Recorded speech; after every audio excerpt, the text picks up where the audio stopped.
Hey everyone, welcome back to Beneath the Surface, where we're discussing my new book, Only Say Good Things. I'm doing this podcast for a little behind the scenes commentary, kind of going through the book chapter by chapter. And today we are going to go through chapter 1. And I feel very honored to have Andrew here. He is going to interview me as we kick this off with chapter 1. So here we go. Now I'm really looking forward to it. Well, chapter 1 starts with Halloween. Halloween. What did you dress up as for Halloween this year? Did I dress up for Halloween this year? I didn't dress up for Halloween this year. Too much PTSD from past Halloween parties. Just kidding. Tell me about the PTSD. Where did it all begin? Where does that PTSD for Halloween begin? I think the PTSD was from feeling like you had to wear like slutty Halloween outfits all the time. What was the first slutty Halloween outfit you wore? I think I was a plumber. This is like high school? No, not in high school, or maybe high school or late teens, like a sexy early Mario or Luigi. Yeah, it was a plumber, and like the back of it kind of pulled down a little so you could see a plumber crack. That's a stereotype. It's way too much. That's offensive to plumbers. Yeah, that's way too much. So let's fast forward then to... Anyway, say all those kind of costumes that come in like little bags, and there's barely any costume, stuff like that. I think I was something related to prison at some point. A guard I don't know. I would dress up with Aaron. Aaron's coming on the podcast for the childhood chapter 3. Okay. 3 and 4. So Halloween 2008. Halloween 2008, yes. I was 21. And you decided not to be a plumber, but a French maid. Yes. How'd you decide that? I decided to be a French maid. I don't remember. As I was writing the book, I looked at the photos and I was trying to remember where I got the outfit from, and I'm trying to describe it really well for the book. And I'm not really sure where the outfit came from. Did you have a feather duster?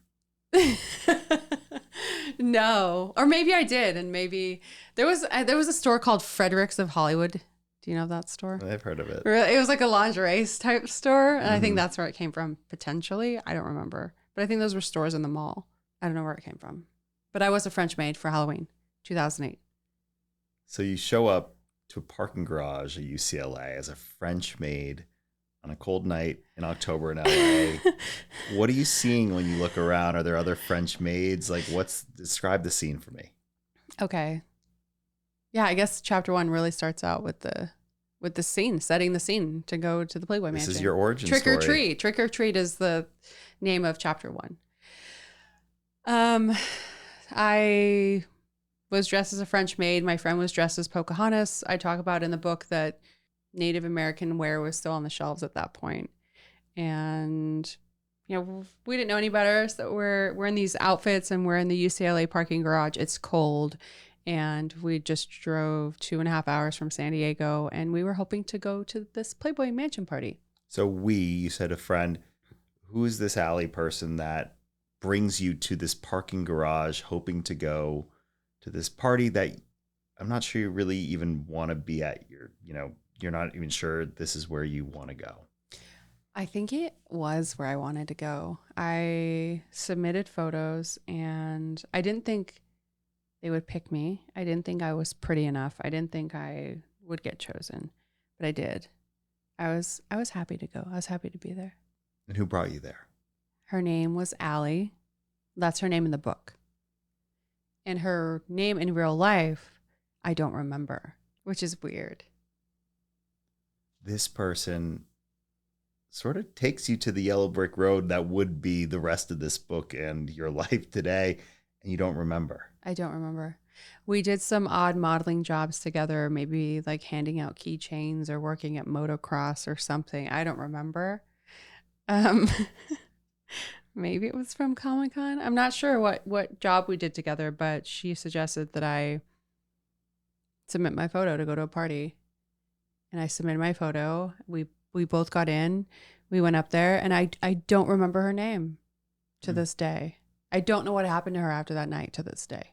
So years later, spoiler alert, you do go in Playboy, But before that, you're talking about these modeling jobs, and you talk about one in here that one of your favorites was playing G.I. Jane at Comic-Con. Tell me about what the life of a aspiring working model in San Diego looks like. What are the type of jobs? What were you doing? San Diego, I mean, it's no LA, so the jobs are different.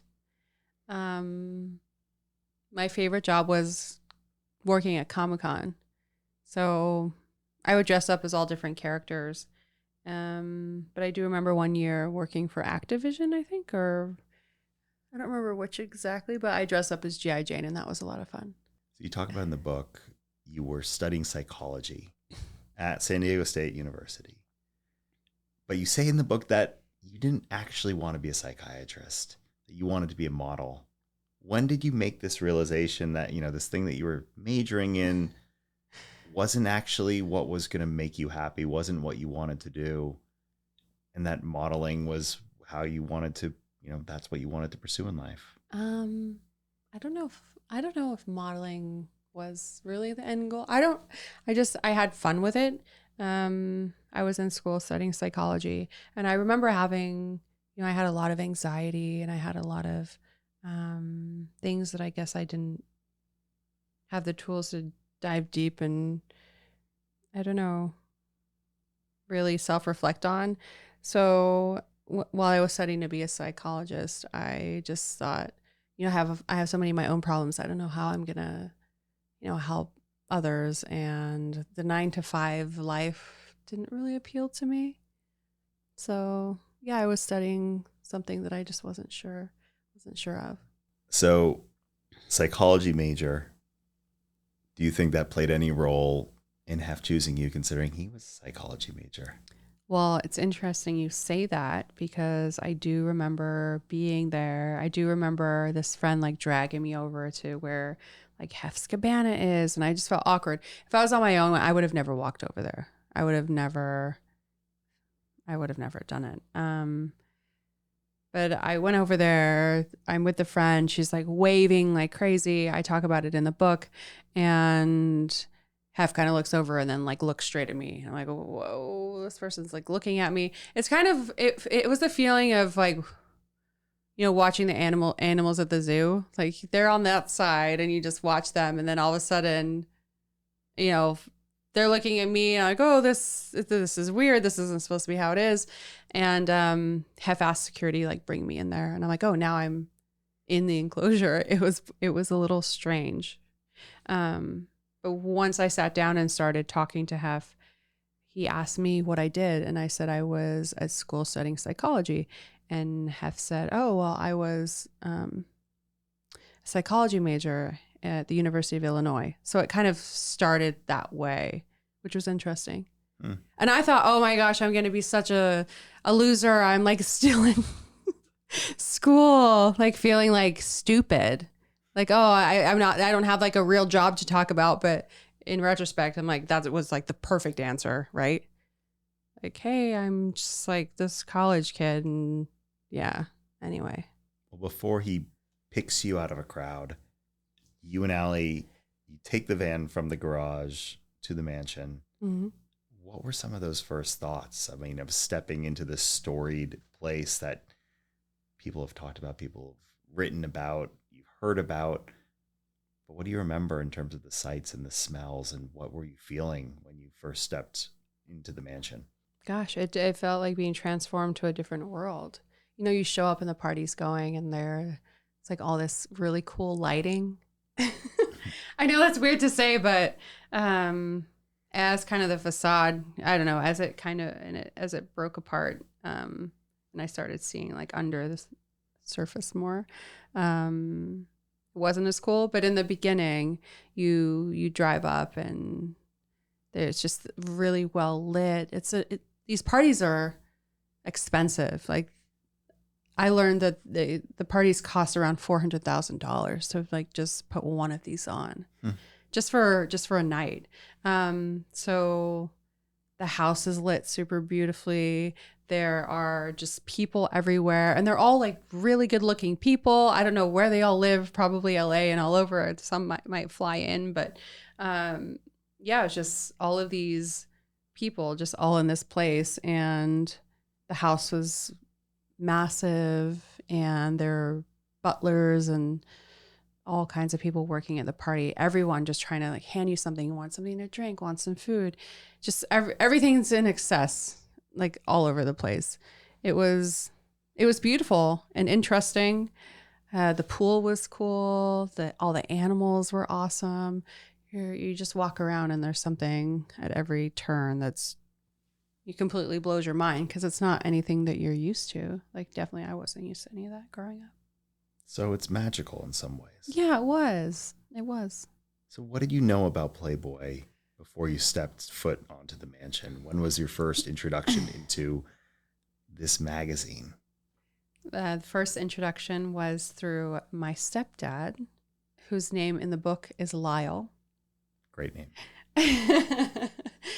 And, my mom and I didn't really like have any money after my dad died. And, we met Lyle, my mom met Lyle. And I just thought, wow, this guy is like rich. And he drove a Mercedes. Like it was, looking back, it's also so hilarious. But, he lived in a condo in La Jolla.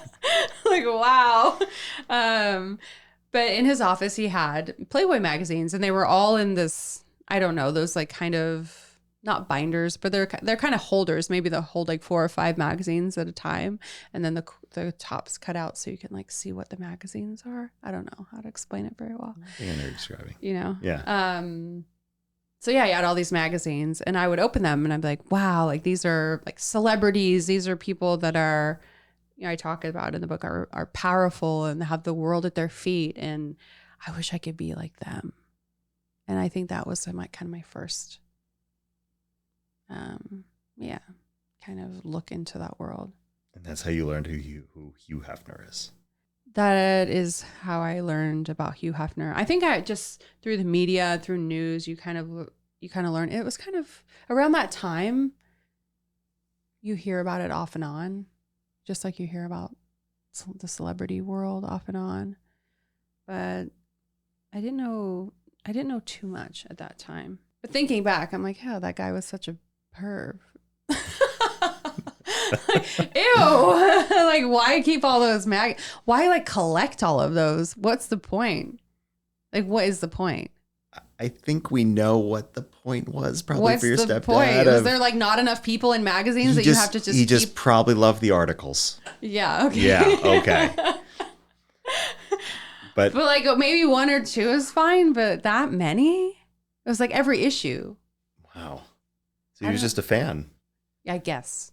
Do you know if he ever put it all together of where your life would go and the fact that you would end up living in this place that is the source of his collection? Yeah. He did not treat my mom very well at all. And he did not treat me very well at all. And I had my revenge moment for sure later on. Do you want to hear about it? Yeah, definitely want to hear about it. So I was asked to be on the cover of San Diego magazine while I was living in the Playboy Mansion. And they said, oh, we have someone here, the journalist that's going to be asking you questions and talking to you and interviewing you. You know him. And they said his name. Like, oh, it's going to be Lyle. And you know him. And I said, if Lyle's going to be the one doing my interview, I refuse to do your magazine. I refuse to be on your cover. I refuse to go down there, and I refuse to be part of your magazine. And they said, oh, okay, like, let us get back to you. Because they thought, oh, that's strange. But they fired him from it, and I ended up doing the magazine, and somebody else interviewed me. Amazing. So he was very aware about my life and what it turned into, and that I didn't want him to ask me anything about it. Amazing. It's fine, whatever. Well, but it's through Lyle that you first find this magazine. Yeah. And then separately you learn about who this individual, this icon is. And now you're 21 years old and this person is pointing to you in a crowd. What's going through your mind? How do you feel when he points to you? I I feel that there is some mistake, like imposter syndrome. I'm like, oh, this is just me. Like, who else could this person be looking at? Because it's just me. I think I felt invisible at that point in my life, maybe a little bit. So I didn't think it's like it's a severe case of imposter syndrome. That's for sure. Once you recover from that imposter syndrome and you walk over, when does it become real?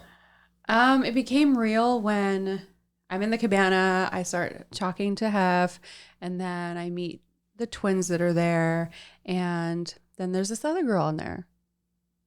In the book, her name is Amber. She a little bit reminded me of myself. I'm like, hi, I'm Crystal. She's like, oh, I'm Amber. I just got here yesterday. I met them yesterday. There was like an Adam Carolla party, and they came down and they invited me to the party tonight. And so I just met them all. I'm like, oh, okay. Like, I just got here too. Are you having a good time? And her and I kind of connected as both being fish out of water. So I think that's when it felt real. I'm like, oh, okay, this person is in here too. So I felt like more normal, and oh, people are like being just randomly picked and selected to hang out with these people. So that's kind of made it feel more real for me. Amber. If Amber wasn't there, I mean, do you imagine, the next thing that happens is you're going into this house and you're choosing to go into the area of the house that very few or a select few get to go to. Mm-hmm. What was it like having someone like Amber to be there by your side through this? I think it was nice because you have somebody to talk about things with and relate to, because you're both new and you both have no idea what's happening.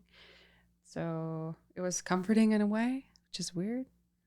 But yeah, I was happy to have her there and have her as a friend. And I do talk about her a lot in the book. She's pretty private now. I'm trying to get her on the podcast, but we'll see. It's still touchy. Stay tuned. Stay tuned. It's a tough, weird life and topic and subject matter.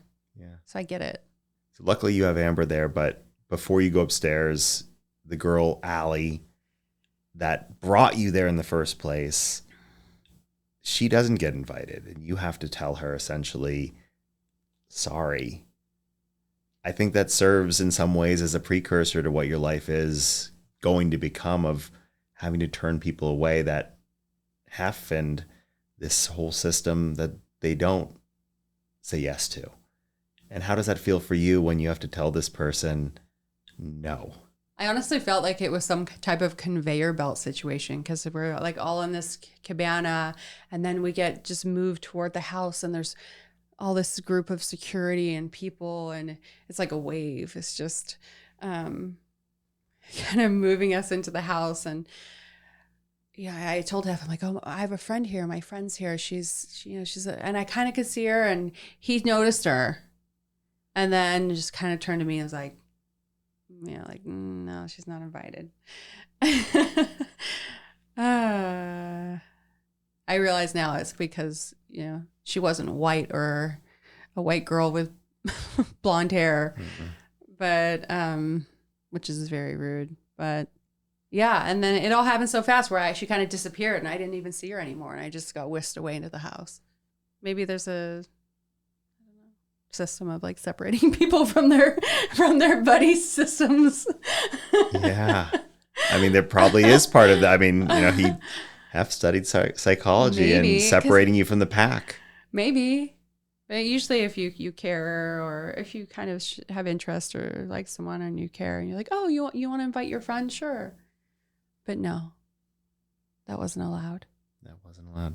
Mm-mm. And instead, you're going up these stairs with a new friend, Amber, and these two people, you said the twins. What was the first gut reaction of meeting the twins? I felt sorry for them right away. Why? There's something about them. I think they had just turned 18 or 19. Something about them. I don't know. Immediately, I just had this feeling that they were like kind of lost. And also that they didn't want to be there. So it was hard. And I was confused because I think I had heard like, oh, they're Hef's new girlfriends. I'm like, oh, they're sisters. Like, that's weird. But yeah, I don't know. It's very weird. There was something about them that was kind of made me sad. I don't know. But they weren't really nice to me. They were kind of mean. So that kind of helped me not, feel not as sorry for them, I guess. But yeah, it was interesting. It was strange. So they, along with Hef, invite you to come upstairs and to go into the house. Yes. At any point, or was there a point where you realized this is my last chance to say no if I don't want this? Or did you simply say from the beginning, I'm up for anything tonight? You had champagne. This is, You read the book. I read the book. But did you feel at any point as you're walking up those stairs with these new people, Amber, the twins, Hef, that you could go back and just say, no, I don't want this? No. I felt as soon as I was on the other side of the rope and like an object of interest, and I felt immediately like those little green aliens from Toy Story. The claw. You have been chosen. So I was already on the claw at that point. So I was going wherever I was being taken to. That was it. Yeah. And I had really no idea where that was. Yeah. Yeah. Weird, right? You had no idea where you're being taken to. Where am I going? I have no idea. I'm following this group of people as we're going into the house. The group's getting a bit smaller. And I'm like, I don't know where I'm going. I have no idea. But in theory, what is going to happen. I didn't really know. I mean, I assume it's like the Playboy Mansion and like shit goes down that's not G-rated. So I was like, okay, maybe something. But I'm like, I literally just met these people. So I wasn't entirely sure. And what in the wildest dreams could you have imagined in that night that you would have stayed an extra night and then many extra nights and weeks and months and years after that? Yeah, I stayed the whole weekend. I was invited to stay. I think the party was on a Friday. So Friday night, Saturday night. And then I got invited for Sunday, Fun in the Sun and movie. And then after that, I went back to San Diego on Monday. And when I got back to San Diego, I thought, wait, what? What was that? Like, how do I continue my normal life after that? That was something else. Like, did I dream that? What? It's hard. And then yeah, I think Monday, before I could think about it anymore, I got a call asking me to move in. So it all happened very fast. I appreciate all the questions you asked me. Thank you for putting it all out there. Yeah. Thanks for reading and being with me on this podcast for chapter 1. Chapter 1. A lot more to go. How many chapters do we have to go? There are 18? 18 chapters. 18. Yeah. We're going to split this into like 2 seasons. It has to be. This is season 2 now. And then it's got to maybe season 3. Yeah. Lots of chapters to get through. Yeah. Lots of people to talk to. A lot of different versions of Crystal Hefner in here. Really? I don't know. I feel like you learned some things along the way about yourself. Yeah. And about everything that you went through. Yeah. Turned out okay. Thanks. That's so nice. As long as you think so, it's good. Yeah. That's not going for me. Okay. Yeah, Thank you. I appreciate it. Thank you. Until next time. Until next time. Bye.